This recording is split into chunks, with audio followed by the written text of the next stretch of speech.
Perfect. Alrighty. Our, our dear Heavenly Father, we're so thankful for this day, and we're so thankful for all the many blessings that was given us. We're so thankful for the opportunity that we have to meet together as a group to discuss the case studies that we've read.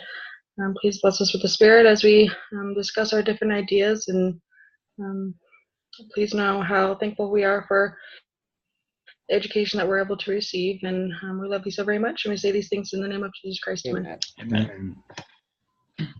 Okay, so my thought comes from a talk that was given at General Conference in 2015, the April session, by Elder Pearson of the 70. It's a talk called Stay by the Tree, and I read this in week 1 of one of my classes. But I really like the message that it has.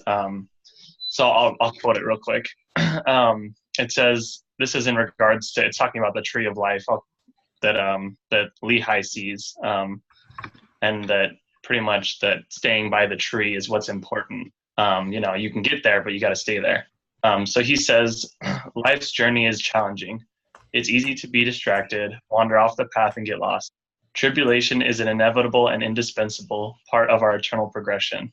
When adversity comes, don't let something you don't fully understand unravel everything you do know. Be patient, cling to truth. Understanding will come.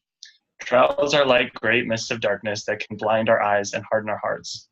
Unless we are continually holding fast to the Word of God and living it, we will become spiritually blinded rather than spiritually minded. Search the Book of Mormon and the words of the living prophets every day, every day, every day. It's the key to spiritual survival and avoiding deception. Without it, we are spiritually lost. So I really love that part of that talk because it's super powerful. We're all, it's just a part of life. Going through trials is just what we do. That's how we learn. It's how we grow.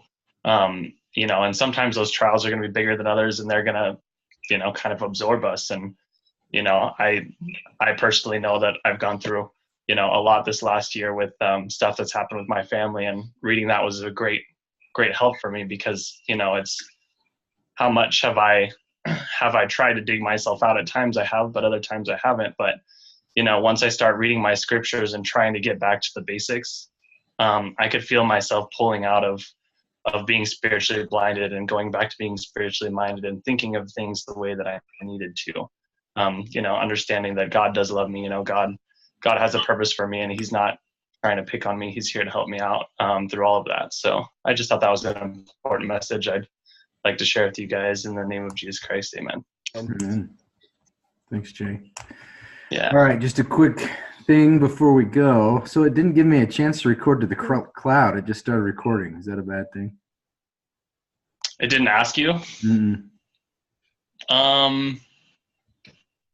I don't know. It might be recording to your computer, and then in that circumstance, I don't know what you'd have to do there. You might have to upload it some way. All right, well, play but here, then. Well, I guess we'll see. Yeah. All right. Anyway, so okay, let's get started then. All right, so we'll start. We're going to start with the YieldX case study, and first they want us to vote about should Doug accept the turn offer, yes or no. What's everybody's vote?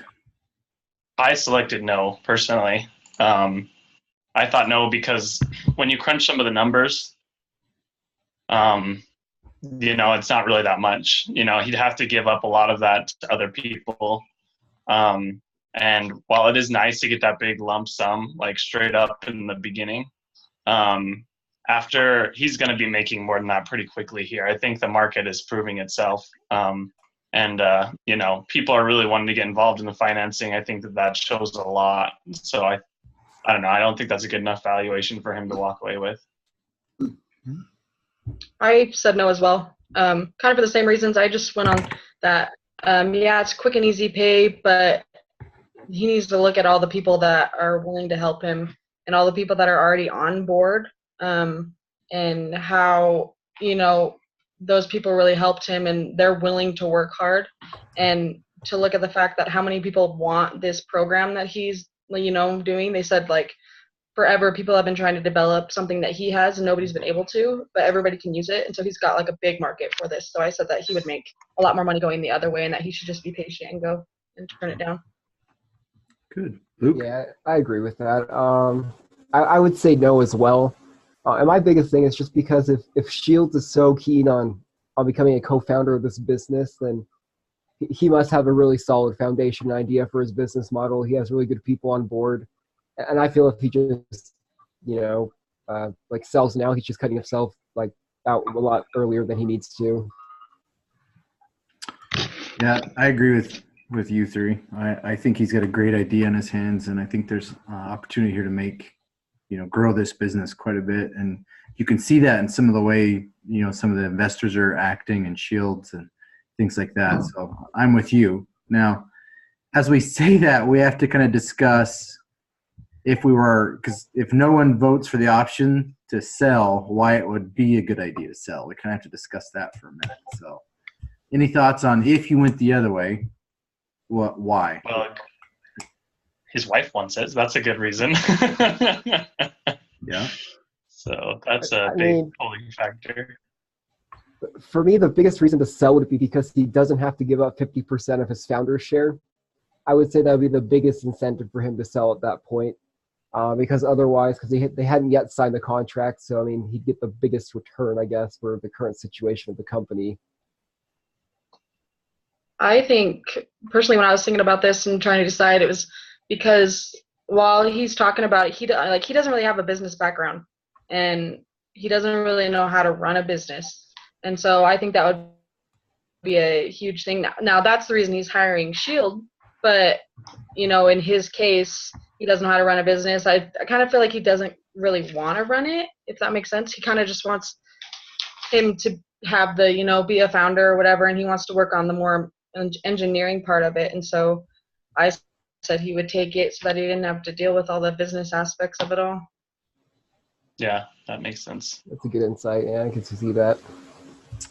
Yeah, my thought was, if I had to accept this offer, I think the positives would be the fact that he's going to get decent money out of it right up front, which gets him in the positive. And I think the case study said something about doubling his savings or doubling his income or something strange like that for taking it. So if the wife is like, you're gone too much, you're away from work, I want you in a normal 9-to-5 job, and this is an easy kind of out there. But I'm with you guys.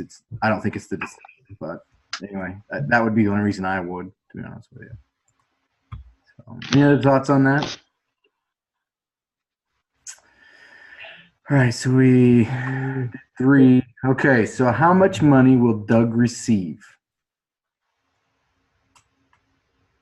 As a group, realize that it's likely that nobody had a fully correct answer to this question, but here are some hints.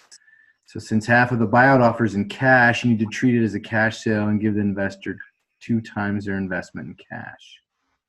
Since half of the buyout offer is preferred stock, you need to treat that portion of the buyout as stock and give investors 25% of the proceeds from the preferred shares. And then Doug's payout is whatever is left over after paying back his investors, both the cash and stock. So again, this is taking the we sold it standpoint, right? Standpoint. Yeah, that's if you were to sell it. Correct. With the current offer, the $2 million and the $2 million stock option as well. Right. Do you guys remember the time frame of when he got that offer? Was that after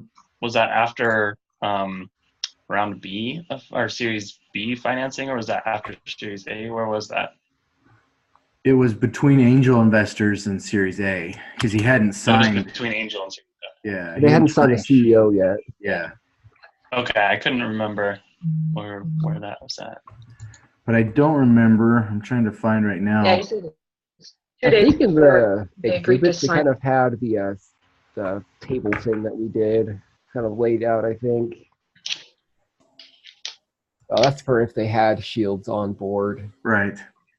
Yeah, I'm not sure what it would be. I was just trying to figure out how much did the angel investor give? Do you remember? There were 3 of them, and they each invested $100,000. Yeah, But didn't they have like the option to 300. increase it or something like that? that was at the point of Series A financing, though. Right. Okay, yeah. Okay, so if offered for the buyout, if it's $2 million in cash, and he has to give the investors 2 times their investment in cash, so he's got to give 600,000 of Right. that. Yes. Yeah. So that leaves him with that 1. leaves him with 4 million. 1.4, and then half the preferred stock we have to treat as giving the investors 25% of the proceeds from the preferred shares. So that leaves him with 1.5 In stock, right? Stock, yeah. So So Doug's, then he's left with 1.4 in cash and 1.5 in shares. yeah, If I'm reading that correctly. that's what I was thinking too. So Yeah, almost $3 that's- million. seems right. Yeah. So he loses about a quarter of it. Mm-hmm. Like altogether, he loses about $1 million.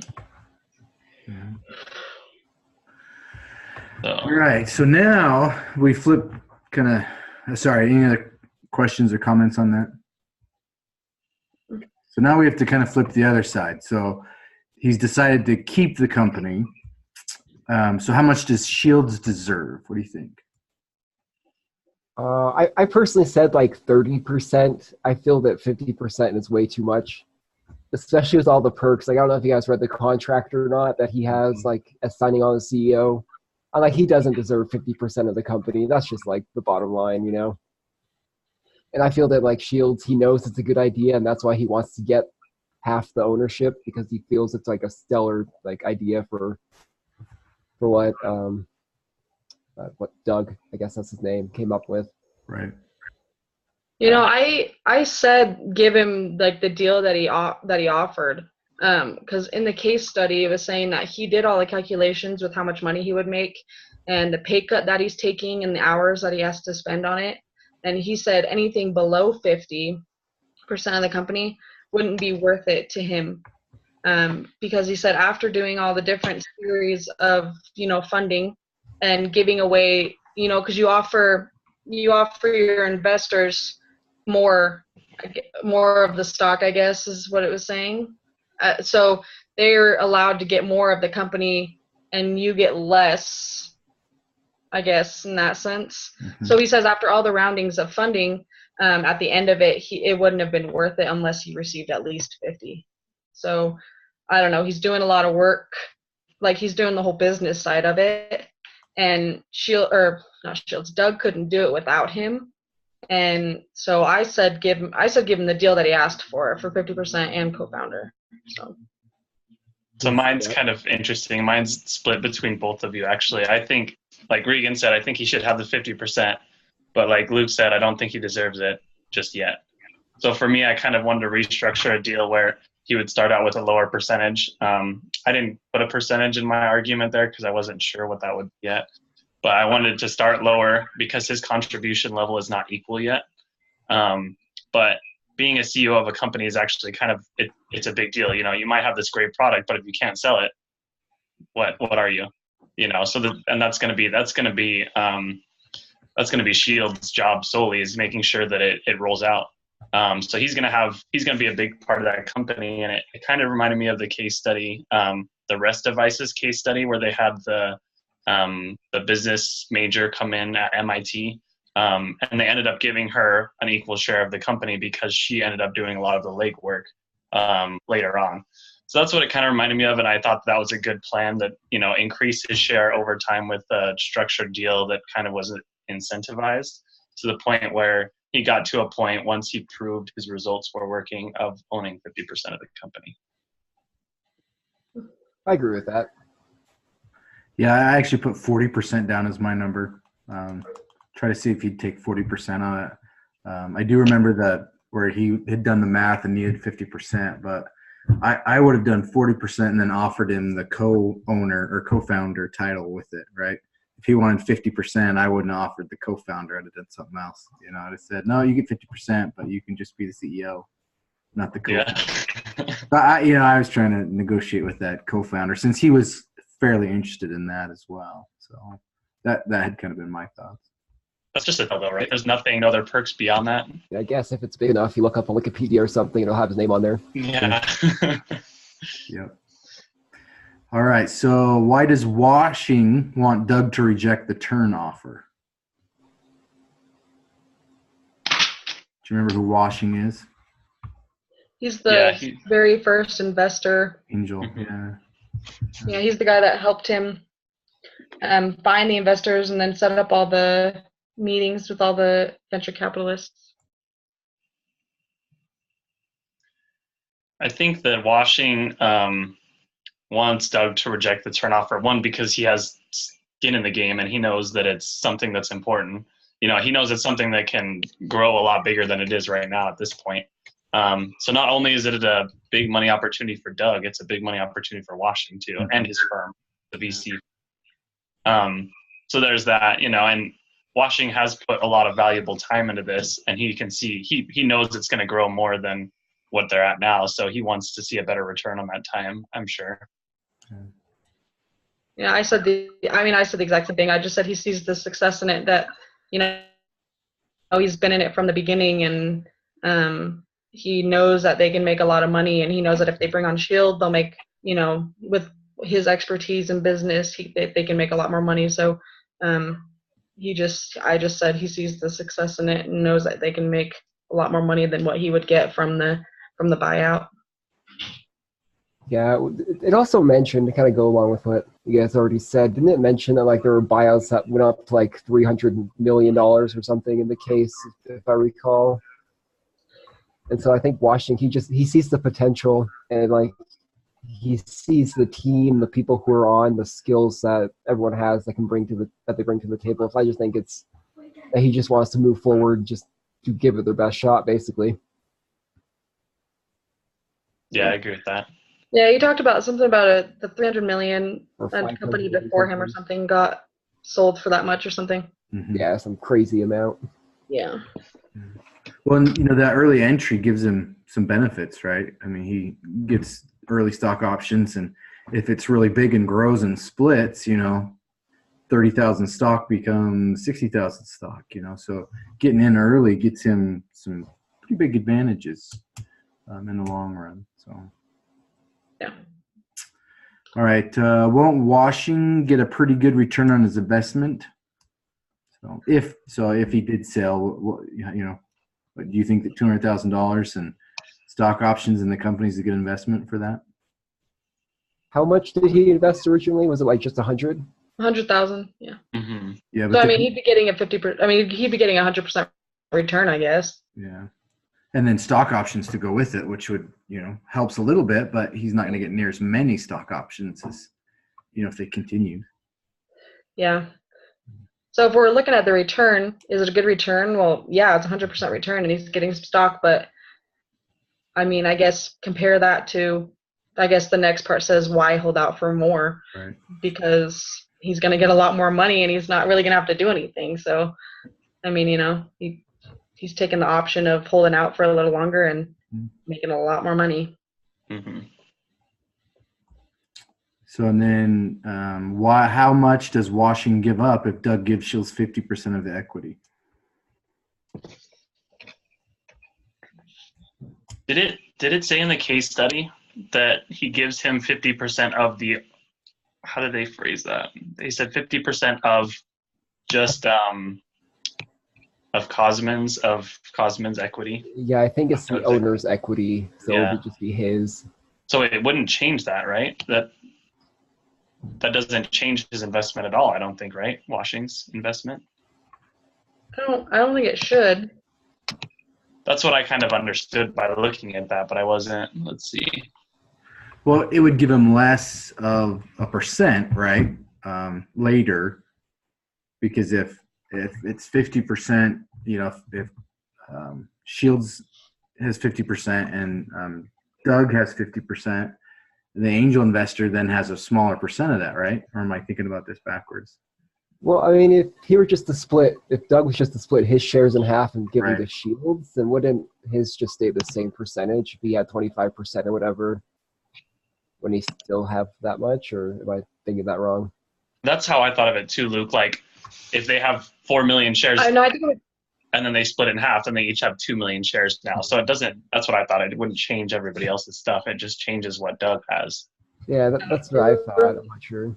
It would only change if they added more shares, and then that made it be more shares, so his was smaller compared to the more. So it would only be if they added more shares, but if they're just going to split it equally, then it doesn't affect his at all. Yeah. If he was to, if they were to split the shares, but add more, or get more, then it would make his percentage smaller, right? Yeah. I think that's how it goes. I like it. So can Doug use the turn offer to his advantage if he rejects it? I think he could. I mean, that's kind of a big deal. Did it mention? I'm trying to think if they mentioned what Turn did. I know it's some kind of technology company, but if they're looking after, if they're coming after you, obviously there's that's for a reason. So I bet you could honestly use that in a presentation during your financing that says, hey, look, this is what this company wanted to give us. They obviously see a future in this if they are willing to invest in it, but we're not going to go with that. So you guys want to help us build it ourselves, pretty much. Yeah, I mean, I agree with what you said, Jay. I feel like it's really just leverage at this point. It's like they're like, look, we haven't even started the company yet. We're already getting offers on the table. Like this is something huge, And so they could definitely use that to their advantage. Well, and if they want to be a part of it, offer them to be a part of the Series A funding that's coming up, and see if they want to be a part of that. Get some stocks or something in their company. Well, and I think he could use it against Shields, in my opinion, because he could say, well, I don't know about 50%. I could sell it and make a little more money off of it. So I mean, he could reject it, but yet kind of use it towards his advantage anyway in the negotiations. If you take 50%, I'm going to be down money, and so I think he definitely can. That would work. Yeah, I agree with that too. All right. So did anybody read the B case, or did everybody read the B case? Oh, were we supposed to read it beforehand? I didn't see it before then. I just opened it. So I just opened it too. I did not know there was a B case to this. Well, the good thing is it's not very long, but the question is, should Tom hire Barr? So I guess we should probably read it. We want to read it as a group, just like a couple paragraphs here. Should we just read it separately and then talk about it? Yeah, just real quick.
Everybody all done?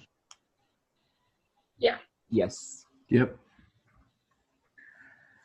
All right. So yes or no on the hiring? What do you think of Barr? I say no. At reading it, but I think that they both want to fill the position, and Cosman wants to do it with somebody that he already has on his team, who knows the equipment, who knows what they're going for, who's already been a part of the team, and Shield wants to hire this other guy that Washington brought him, who doesn't really know the tech, but who has really good marketing and whatever else is said. And so Cosman's worried about how he's not going to be able to really like implement any of the stuff that he's good at because he doesn't know the technology and all that stuff. And how he can already see that he kind of wants to change some things about how they've been doing stuff. And so that's why I said no. Because I think a lot of the times when you bring somebody new in to something that's already working and you bring somebody new in who wants to change everything, it's going to change the whole dynamic of the company. And I guess that kind of goes with company culture, which I guess we're going to talk about. But we were talking about this in my 499A class, and how when company culture is already set and they're already doing something so good, you don't want to mess that up and you don't want to, affect that. And so I think bringing him in is going to cause a lot more problems than, keeping him out. So I said no. Okay. Other thoughts? I agree with. Yeah. Go ahead. No, go ahead. It's cool. Go ahead. Okay.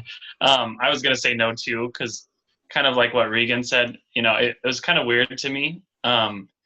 He didn't sound like the vice president of engineering. He sounded kind of more on the, more as an assistant to Shields in that case. Because, if you're a vice president of engineering, why is your specialty marketing? You got to be able to work on the engineering side. You got to know what's going on. So he needs to have more, I don't know, I kind of feel like he needs to appeal more to Doug, because Doug's the one he's going to be working with. They're going to be working directly on getting this product working and whatnot. So I just feel like his skill set is on the opposite side of the spectrum than what they need. Yeah, I agree with what both Regan and Jay said. My biggest thing is that he has more of a management position versus the technology side. And like Regan already said, when the company already has a vision and they're already doing something well, it's really not good for the company to come in and change that. And I feel that's kind of what they're doing with Shields or with Washington's recommendation for Barr, is that they're going to kind of change how they're running things with the technology side, or engineering side rather. And it just wouldn't be good for the company overall. Good. I like that. I was on the same impression as everybody else was. I kept coming back to a book I read a couple years ago in school, and it talks about people being in the right seat on the bus, right? The bus being the business, and then the right seat being the job that they bring the most to the table and are best at. And I think Barr could eventually be on the bus, but I don't think now's the time. If he's got a marketing emphasis, it may be better to put him in a different position later when you're looking for somebody with that kind of experience. But to put him in as the VPE doesn't make a lot of sense to me. If he doesn't understand what's, the basis, it's not going to go well. And then, as you guys said, the culture, I think it would just kill that culture if he's already questioning the engineers that have been previously hired and who are obviously making headway. That's not going to help anything. That's just going to bring somebody in, and then you got everybody mad and people are leaving, and then you're in trouble. So I'm with you guys. And I think the consensus is. Any other thoughts or anything? And I think we talked about the culture, right, and the leadership team, and then the investor relationships. We kind of obviously, if you hire him, you're getting the angel investor to be happy, but they're not at all, right? If he's not going to work out, then that's not going to help anything, I don't think. Do you think that Washing would be offended if they said no to him? Because he's an investor, so I just was thinking of that. I would hope not. I hope, especially if he's really pushing you, explain, look, he's a great guy, and I think we want him, but this isn't the position for him. We'll find something else that kind of matches his skill set. I think he'd understand. But that's just yeah. From what it says in the case, it seems that Washington tries to be pretty impartial, especially when I talk about the decision to sell the company. Right. So it seems like Washington, he really does want the best for the company. So like on that hand, I could see Barr maybe being a good fit for the position if Washington is kind of the one that recommended him in the first place. Because he was the one who really wanted to move forward with the company, to really make the vision happen. So, I mean, it could go either way at that point. He might be offended, but then it seems like he's really sound and logical as well. It looks like we have to read a C case now. Yeah, and mine comes up as a PowerPoint. Oh, yeah. Yeah, and it's like one slide. Yeah, mine did too. It's weird. We could just, well, yeah, that one's pretty straightforward. So they hired John Barr, apparently. That's the question. Do the right thing. Tom, Doug continues to be disruptive. His salary is $170K. He holds the title CTO, which I should have. His team wasn't functional and has been replaced. The board meeting today, do the right things for the company. Oh. Sounds like a power trip. Yeah. Power grab, yeah. Yeah. Well, but that's kind of like what I feared originally with Shields being hired on, because he was very adamant about being made co-founder of the company, getting 50% of the shares. So it just seemed like a bad idea from the start. Well, that was John Barr that sent that email. Right, I know, but it seems okay. like seems like they're kind of working together on this one. Oh. Yeah. I'm not sure you can fire the co-owner or co-founder, can you? I don't know how that works. I don't know, honestly. I think you will. If he's not holding a majority share, can't you buy him out technically or something? I don't know how it works entirely in that, but Wait, but doesn't he own 60%? he would own 60% of the owner's shares, but those get diluted. Yeah, but not overall shares. Yeah, because I did a calculation. If they went all the way through the Series C, that they would have only had each 13% of ownership of the company, 14%. So I mean, technically, investors and all that stuff own more than they do at that point. But right. But I don't know. Yeah, I don't know how that works. But yeah, I don't think they should fire Doug. But that's tough because in Doug's position, like he said, he doesn't really want to be a part of the business, working, stuff like that. He doesn't know how he just wants to manage his team. So that's tough. That makes him replaceable, kind of, I think that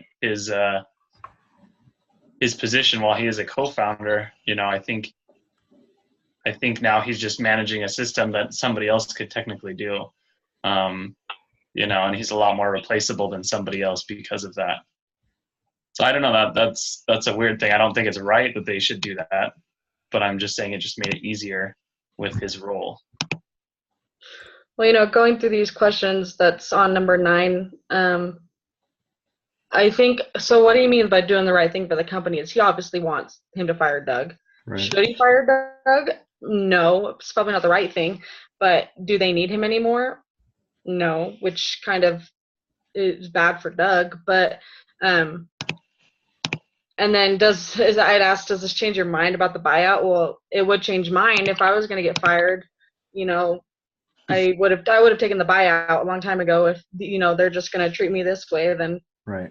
So yeah, in this case, if they're going to fire him, then I think Doug should have taken the buyout he didn't know this was going to happen. At that time. So it's a difficult situation for him. Well, the other question is, so this algorithm that Doug wrote, he copyright it? I Yeah, he think had a he patent for it, I think. Which means if it's his patent, he could start another company, turn around, start another company, and he'd be in trouble, right? Because they don't no longer have the corner on the market and things like that. So I don't think it's a good idea. I mean, I could say, look, let's give you a different title, and if he's not working out, but I don't think you fire him. I think that's a bad idea. It depends if he filed that under personal property though, or if under the business. Because if he filed under the business, then it's owned by the business. Then it'd be the business, yeah. Yeah. So, but I agree with what Regan said. You made some excellent points. Doug may not bring value any longer to the company, but who knows? I mean, is this Barr just being difficult and wanting his job? Is it one of those things where Doug needs to set Barr down and say, hey, this is not okay. We don't do this here or whatnot. So, the hard part is not knowing the ins and outs. Is Doug not working well anymore? It almost seems like there is a bit of jealousy there on Barr's part. Yeah. It did say in the B case, that he had been the CTO, I guess that's Chief Technology Officer or whatever, of the past 2 startups he did. So it seems like he is kind of a little jealous of the position. He feels he'd be better suited for it. That's what it seems like, at least from the case. Right. Well, then if I was Shield at this point, reading this email from him, I would kind of look at everything that's happened. Like they're not getting along, and when did that start? He fired his team, so, and is that working out better that he fired all the old people and brought in new people, or is it worse now? And so I think if I was Shield at this at this moment, I'd have to look at everything that's going on in the situation and see who's really at fault for it and when it all started. If it started before, Barr even came in, then that's a whole different story, and maybe it was Doug. But if it started right when they brought Barr in, then that kind of goes to show a lot right there. Well, I mean, it doesn't sound like Doug wanted to hire Barr from the beginning anyway, so I don't think that helped the situation at all. Right. Yeah. I think that answers that question. Like, how could Doug have avoided getting the situation? It's just, like we said, don't hire the guy because he's not going to work well with you, and you know that from the beginning. I mean, it is kind of Doug's fault, though, because I feel like he did choose to give up a lot of his, I guess, political power in the company by not being the CEO, things like that. Mm-hmm. But I mean, I still feel that he would kind of know what's best for his team and the technology sector, just because he, that's what he's experienced in. Right. Good. All right. Any last questions on the YieldX, comments on the YieldX case? I don't like reading that last case C. That makes me sad. Yeah, me too. I bet you his wife's pretty mad. Yeah, makes me want to go fight this guy. You mean we kept going and we could have sold out and had $3 million? Yeah. Okay, so it wants us to kind of talk a little bit about home plate. I think we're running out of time to kind of go into tons of detail on home plate. Anybody have any problems or aha moments, that kind of thing, with the home plate? I really liked my kind of thing. I think convertible debt actually is a really cool option. Mm-hmm. Once I studied it, I was like, I didn't get, when they were trying to explain it at first, I was like, what in the world? When it was just that written explanation, I was like, what are you trying to say to me? Like, I don't get this. And then I watched like the first 2 seconds of the video, and he said one thing, and I was like, oh, okay, that clears it up really good. But I think that's a really cool idea, and I think that's a good way to go about things, especially in the beginning of a startup phase when you have no clue what your company's worth. And it gives your angel investors a good opportunity too, because they can get more equity out of the company later on. So yeah, at a discount price. Yeah. Well, it's a benefit to them. Yeah, I kind of liked it too, because it still allowed for the founder to keep a good majority of the company as well. Mm-hmm. From what I noticed from the tables we had to do, at least. Yeah. Yeah, I thought it was interesting that we're talking about companies that have shares. I mean, how many of all the businesses started, how many of them actually start selling shares right up front? That kind of made me laugh a little bit, because most of the businesses that are started are small businesses, and they don't do shares or things like that. But it's interesting to see how that would work if you start a company and have stocks and things like that, and how you'd pay your angel investors back and give them a bonus for being early in the company. So I did find that pretty interesting. I think I actually don't think that they're actually saying that they're selling shares per se. It's a way of displaying equity in the company. Well, yeah, but they talk about stock in it, so they're obviously giving them some stock, and that was where I was kind of like, that's interesting. They're starting out with stock already, but yeah. There was some aspect of it, kind of just to display the ownership, because it said Lexi had like 100,000 shares or whatever, but then like the angel investor had like 100,000 in the second problem we did or whatever. So it's really just to value the investment, I guess, is what it seems like. Right. Yeah. All right, so we kind of need to talk about the group assignment. Make sure I don't screw this up.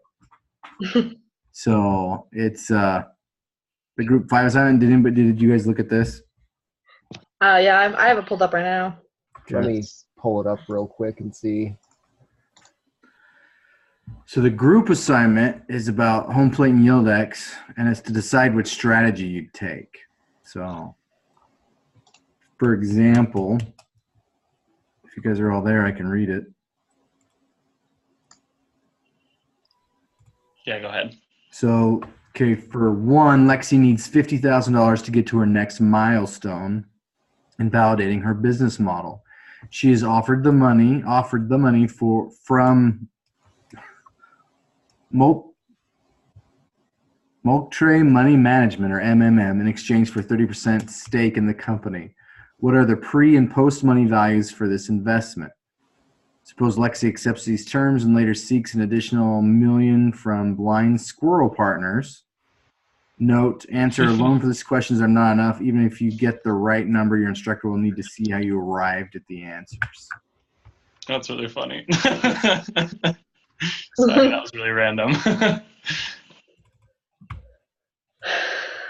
Okay, so we need to show him how we got our answers. Right.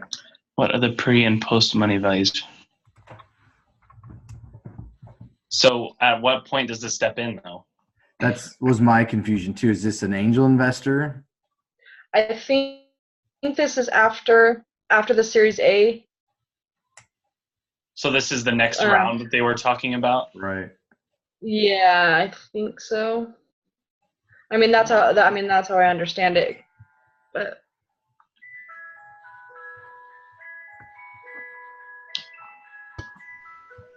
that was kind of creepy.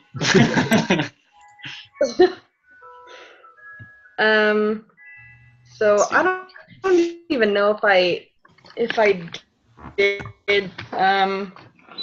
the thing right, but because I set it up on Excel and did it for all the different like questions that we were asked to do. Mm-hmm. And so yeah, I don't really know what you want.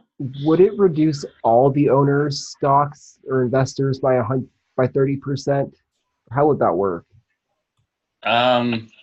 Overall, exchange for 30. Yeah, so overall, I would just dilute everybody's. Pretty much, you'd multiply their current ownership times 0.7, right, and then that would dilute it down.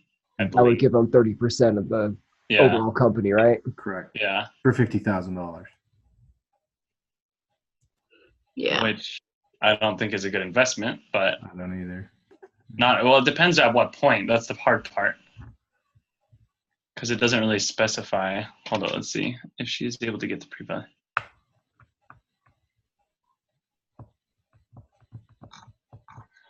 That's what's kind of confusing about this is we need to know where. So is it after like the initial angel investor or after Potato Rock invested in? I would assume it's after Potato Rock.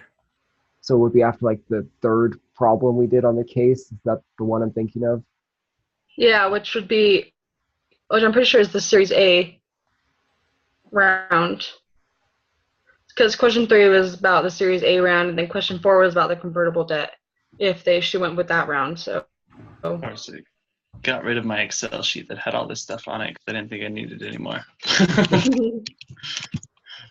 Because the one we did it for like the dollar for the first angel investor of 50,000, $1 per share, I think, and then the Potato Rock was 300,000 for 250 a share or something like that. Well, it depends because they had convertible debt, didn't he? And they had a 10% lower, so then that would have meant the angel investor was at 225 per share. Yeah, number 4. Sorry, I was looking at number 3 still, the one we did earlier.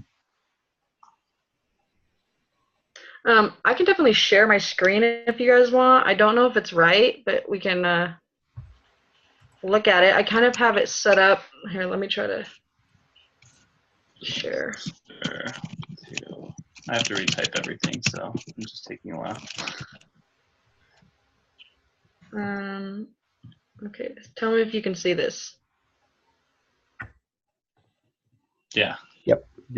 Okay, so this is how I set it up, and like I said, I don't know if it's right, so if it's wrong, I'm sorry. But, so the first round was Lexi had her 100 shares at a cent per share. So it kept her with 100, and then it was 50% for the angel, or 50 cents for the angel investors, and they each got 50% at that point because there was 200 shares. Mm-hmm.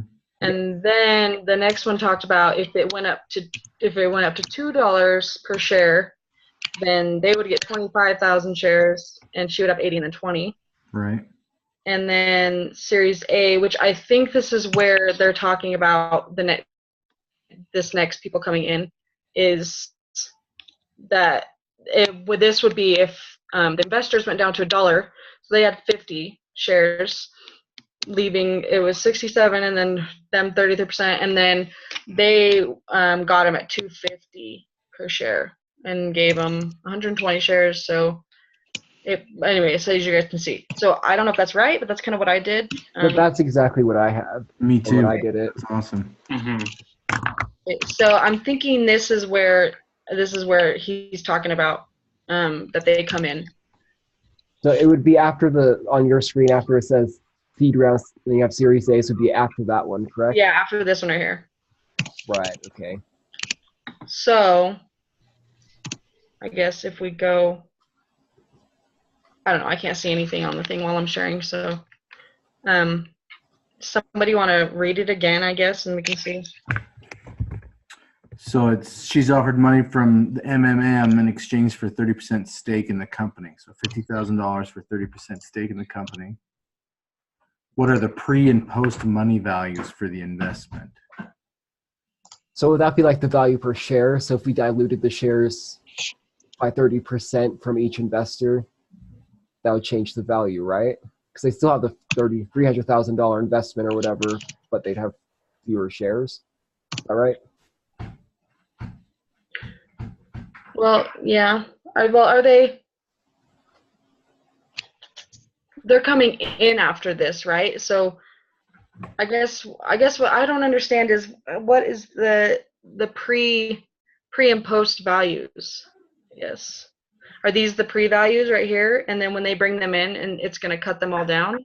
Yeah, I think that's how it is. Those are the pre values. And then when they're diluted to give other people 30%, that would be the post value. And it's 30% of the 270,000 total shares, right? Are we on the same page with that? Yes. Yeah, because they're not giving them any shares. They're just diluting the ones that they already have. Yeah. Good. Correct. That's what I was thinking. So then I think you're right on the pre and post, right? So the ownership is the pre, which you have there, and then the post would be after that with the additional 30% added in. Yeah, so these would be the pre right here. And then we just dilute it and we would add another row of whoever they are. Correct. And then it would go from that way, and then those would be the post numbers. Right. So yeah. I like that. So and then after that, she does $100 million, $1 million from the Blind Squirrel Partners as well. and but she's not giving them shares, right? It doesn't say that. It just says she's looking for another $1 million later. So but it does give you a, she's able to get pre-money of 2.5 million. What share of the company will Lexi own after the second financing?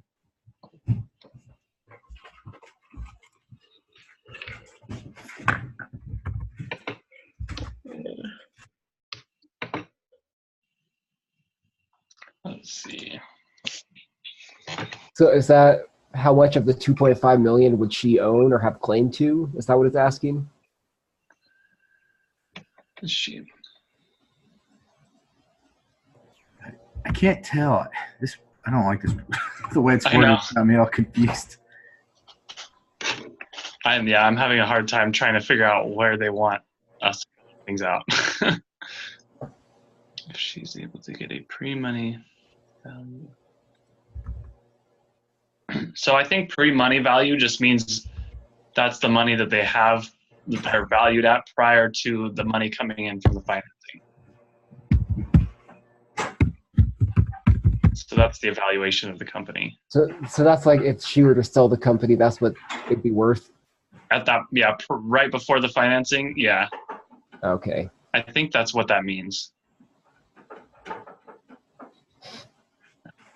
But how do we know how much of what share of the company she has? Well, wouldn't that be the 37% or whatever that we calculated? That's how much she owns total of the company. Okay. So if it's if it's 37% of the 2.5 million, then is that what we're talking about? Is what she owns? That's what it seems like. That's her claim to the company. Is that 37.04 whatever percent? Okay. Okay, so I think we've answered the first two questions. Yeah. So then what share of the company will MMM own? Wouldn't that be the 30% if they were to do the deal? Yeah, they would own the 30% that she gave them in her company. Right. But that's not true because once BSP is in, then they don't own 30% anymore. It dilutes them. Oh, That's yeah. true, Okay. huh? So But how are we it doesn't supposed to? say- I guess yeah. how are we supposed to find how much stake she's giving? She's giving the BSP. For the $1 million, yeah. Yeah. So And we're what was just the numbers? So it was, let's see, it was 50,000 that they invested at MS whatever, and they had 30% at that point.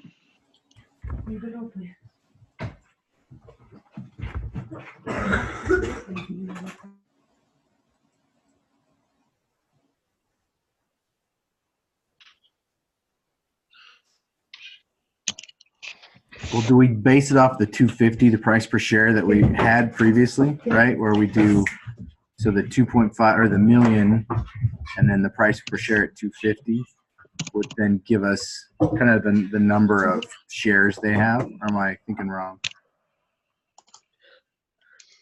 No, we could say it was at 250. I mean, so because if we do question 4 on the other one was when they do the convertible debt for the angel investors, which is the next graph that I have right here, which leaves them with different percentages of the company than what's previous.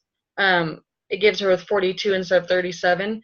So if we did it that way, because she set the shares at 250, and then that's how they got 10% discount. That's how Angels was only 225 per share. So I guess if we make it be at 250, I guess we can kind of just set it at that if we want. Yeah, and he was talking about in this overview, he talks about, I'm not worried about right and wrong. I'm worried about you just explaining, right? So I don't think it's that we have to be perfect on this. I think it's more we just have to make sure we're on board and have a good explanation of why we think that. I think, well, let's see. I think it depends when we calculate it too, if it's investment or post investment, because that'll change it at least percentage wise. Question real quick, guys. What did you guys say was the investment, or was how many shares did MMM own? Did you guys calculate that? Give me 1 second. Well, I thought we talked the MMM would hold 30%. Yeah. At that I point, calculated the shares. I just wanted to see if I calculated it right because I was just trying to calculate everything out. Okay, I see what you're saying. Would be so 100,000 to her, 50,000 to the angel investor, and then 120,000 to the other one, and 30% of that's 81,000. Is that what you guys are getting? Yeah, I got 81,000 total. I just did it right here.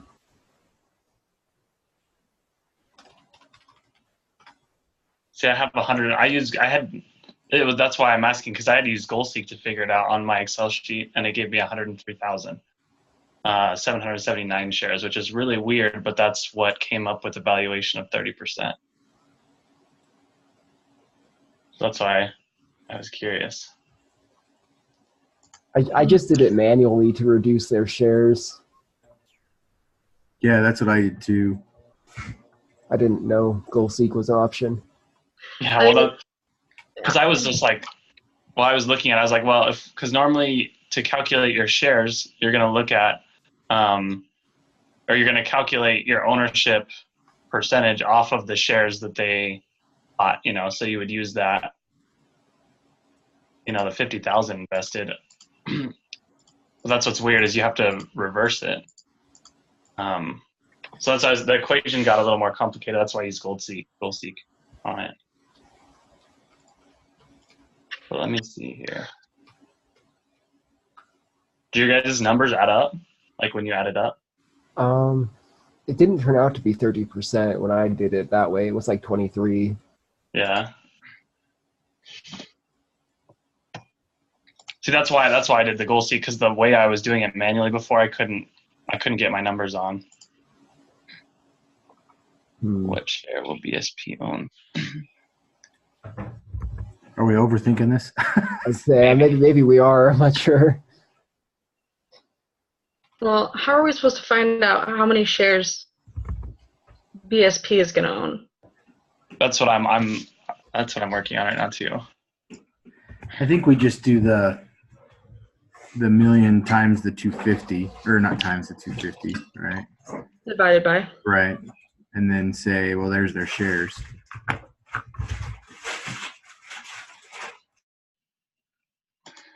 Are we still assuming $2.50 per share? For which Yeah, one? I mean- Potato Rock or the angel investor? Well, For Blind Squirrel. I think we should just use the 250 because that was the last number we were given. Right. I think if we don't, we'll fight. We'll argue about where we're at the whole time. You know what I mean? Yeah. Without a point. And I don't think he's going to be like, oh, you made this mistake. I think he's looking for us to show our work, if you will. This is what caused Okay. kind of a thing. Well, let's see. So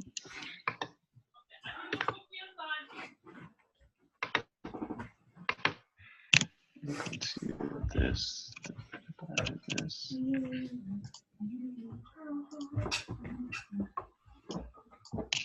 Alright.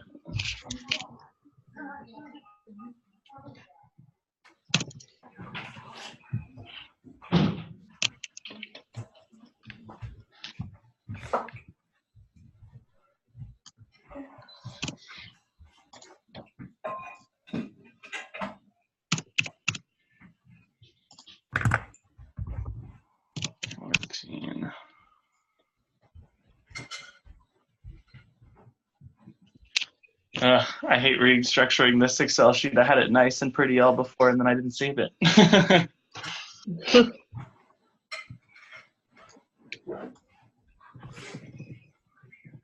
This is just, I feel like we do case studies and they have nothing to do with this stuff, and then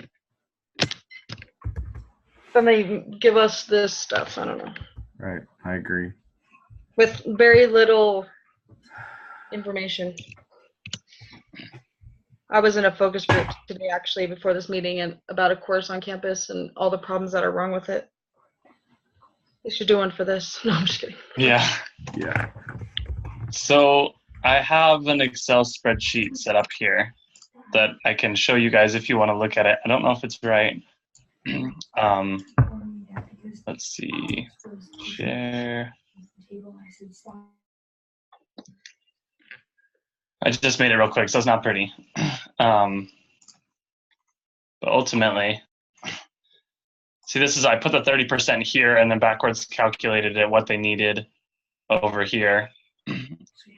I don't know. The hard part is these numbers are what don't add up here to make this. With that, that's what I mean, is the way he's phrasing it, it's hard to come up with how he means. So I mean, technically this shouldn't be here, but because I guess if they figured out 30% of the company, then this is the amount of shares that was 30% of that company at the time, is what GoalSeek calculated. When I built just for the NM, I got 115,000-ish shares. Really? Yeah, I'm not sure. All I did is I set the percent to equal 30 by changing the number of shares, and I don't know. Okay. I don't know if that was the right approach or not, but I don't see. I did it different than you, so I don't know if one of our approaches is right and probably one's wrong. But because I put 100% here and then 30% here, or I GoalSeek to 100% here, and then had it change this value, so all of these would change there. Equal that. Okay. I don't know what's right. But Well, I that's, think he's just kind of looking for how we come up with the idea with them not giving us like a price per share, or like, I mean, and then even with the blind squirrel, he doesn't really give us anything. And so I think he's, like he said, it's not a right or wrong answer. He's just kind of wanting to see what we did. Yeah. okay. I think as long as we So, I show mean, work, yeah. Yeah. Well, you can watch the recording and see we have work then. Yeah, just put in the paper, just say recording, we talked about it and talked about a couple different ways that we could do it, and this is what we ultimately, with the information given, this is what we ultimately came up with. With the amount of variables you left in the equation, this is the best we could come up with. Yeah. Hey, Luke. yeah. Yeah. What did you get for Blind Squirrel's ownership percentage then? I didn't calculate that one. Hold on, let me run it again real quick. Okay, because I was gonna say if we get both answers, maybe hopefully one of them's right. I gotta run the GoalSeek again. Give me 1 second here. Okay. So mine came in at 53.62%, but I don't know. I don't know if that's Just right. keeping the value of the first angel investor to $1 and the Potato Rock to 250, right? Yeah, and then the angel investor at 225. Oh, we're changing it to 225. Yeah, because I had a 10% discount rate at that. That's what I Yeah. calculated all. Okay, 1 second here. Let me rerun it. Make sure. Hold on. GoalSeek is very annoying. Yes, it is. But also a lovely tool. Okay, yeah. So I have the 103,000 with those numbers for them. Let me add in. What was it? Oh, you got 103,000 for the number of shares? Oh. So are we supposed to reduce the other shares, or are we just adding more shares to give 30% of the company? I think we're adding more. Yeah, you have to add more because those we can't take away from their shares. Right, okay. Just wanted to make sure. So that's why like earlier I said you have to multiply the other ones by 0.7 to get out what their shares would be, but that's not true because we're not taking from their shares. So I messed up when I said that.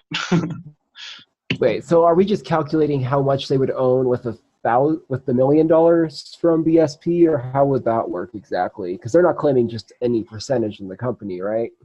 No, they're saying they No, yeah. give $1 million. What would we give them? You know, what's their share? Yeah. Oh, so we make that up. Yeah. We're kind of going off the 250 per share. Yeah, so that would be What would they 400,000 get? shares Yeah. at that point. But that's assumed that they sell it at 250 per share, which at this point I wouldn't imagine they would, but we got nothing else to go off of still. I mean, I would be okay with 250. I feel that that's kind of a good average number. I mean, maybe a little bit higher just so they don't have, a crazy excessive amount of shares. but it doesn't say that. So like, I don't think we can do that, can we? Well, I mean, like, if you divide, or multiply the 250 or divide the million by whatever amount we want, I mean, that's how many shares it would be essentially, right? I mean, it's really at this point kind of just a negotiation game. Like, I'll give you $1 million, you give me whatever you feel is fair. So, I mean, like you said, it's 400,000 shares. It's 250 per, which is, the majority of the shares outstanding at that point. Well, and the last question, I think what he's actually looking for is which option is better for Lexi and which one is better for MMM. This is where I'm confused because I thought we were only given one option for MMM. So. Yeah, he didn't give us, there's not enough data on this. If the value of the share price had changed, then it would be a better option. Then it would be a better option to have done the convertible debt for her, I think. Is that how it works out? I'm trying to remember. I guess for her personally, it'd be better to not do the MMM because she'd keep, her 40 whatever percent she had in the company versus her 29%. Is that right? Yeah. Well, it's not asking if she didn't do MMM. Like, she has to do MMM. Oh, okay. Yeah, it's just asking if she was able to do convertible debt with 0% interest and a 10% discount upon conversion. With MMM, right? With MMM. Oh, okay. And then she's still able to do the same terms for the BSP, which I think that's the better option, right? Well, I don't know. It's tough because we're not given the share. So if we're assuming a 250 share value, that just makes it tougher here. Let's see. Except for the last investor, the squirrel one.